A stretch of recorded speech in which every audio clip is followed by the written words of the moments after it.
warahmatullahi wabarakatuh. Kami dari kelompok 9, saya Wahyuni Winjasari, Saya Mukamdana, Saya Ayu Triani, saya Nurdira Handayani, dan saya Alexander akan menjelaskan tentang kenali gejala dan langkah asma. Sasaran dari penyuluhan kami yaitu kepada pengunjung yang datang ke rumah sakit. Permisi Bu, maaf mengganggu waktunya. Kami di sini akan melakukan penyuluhan tentang kenali gejala dan langkah asma. Baik. Asma adalah kondisi ketika saluran udara meradang, sempit, dan membengkak sehingga menyebabkan lendir yang berlebihan dan menyebabkan seseorang kesulitan untuk bernafas. Baik, selanjutnya akan dilanjutkan oleh teman saya. baik, selanjutnya saya akan menjelaskan sedikit tentang penyebab asma. Kondisi ini kerap terjadi ketika pengidapnya terpapar zat pemicu tertentu. Beberapa hal yang diduga dapat memicu asma yaitu yang pertama infeksi saluran pernapasan atas, kemudian faktor cuaca misalnya cuaca dingin, panas atau perubahan suhu yang drastis. Kemudian yang ketiga yaitu perokok aktif dan pasif, mengonsumsi makanan dan minuman yang mengandung pengawet, terkena zat-zat udara seperti polusi udara atau zat kimia. Kemudian alergi makanan, stres dan gangguan kecemasan, aktivitas berlebihan seperti olahraga berat, dan yang terakhir yaitu penggunaan obat-obatan. Baik, selanjutnya akan dilanjutkan oleh rekan saya. Baik, saya akan menjelaskan tentang faktor risiko asma. Asma dapat terjadi pada kalangan anak-anak, baik orang tua maupun muda. Akan tetapi, gejala asma biasanya telah diketahui sejak penderitanya masih anak-anak. Beberapa faktor yang dapat meningkatkan risiko asma pada kalangan anak-anak yaitu satu, memiliki keluarga yang mempunyai riwayat penyakit asma. Yang kedua, menderita infeksi pernapasan seperti bronkitis dan pneumonia. Yang ketiga, kelahiran prematur. Yang keempat, terlahir dengan kondisi berat badan yang rendah. Yang kelima, memiliki alergi atopik.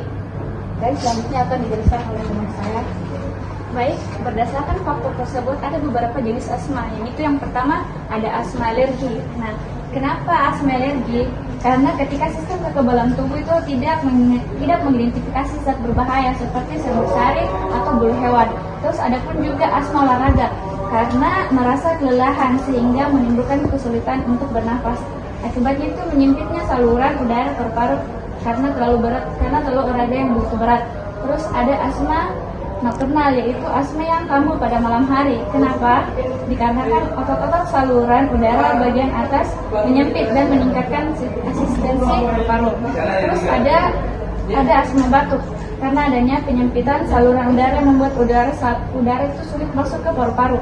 Terus terakhir itu asma pekerjaan tertentu.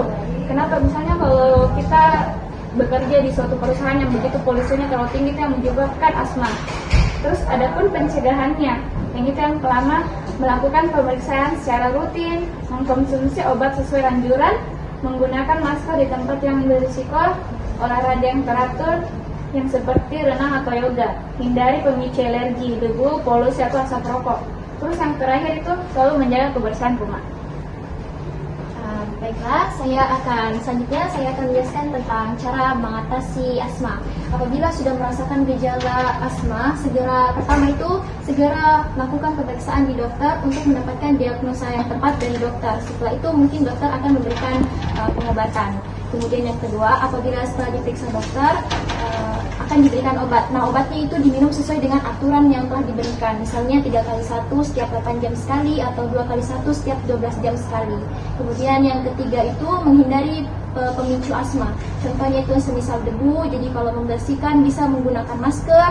Kemudian rajin membersihkan rumah, dan juga biasa juga pemicu dari asma itu dari bulu hewan seperti bulu kucing atau bulu anjing.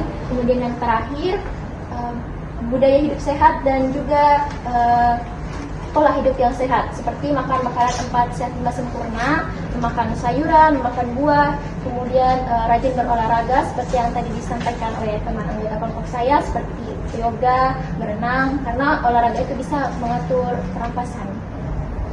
Sekian dari saya. Baik, atas waktunya, maaf karena tidak menyita waktu kakak. Wassalamualaikum warahmatullahi wabarakatuh. Baiklah, itu dia penyampaian dari kami. Maaf atas waktu yang telah kami sita sebentar. Apabila teman-teman dan pengunjung merasakan gejala dan asma, silahkan langsung segera memeriksakan ke dokter. Sekian dari kelompok kami.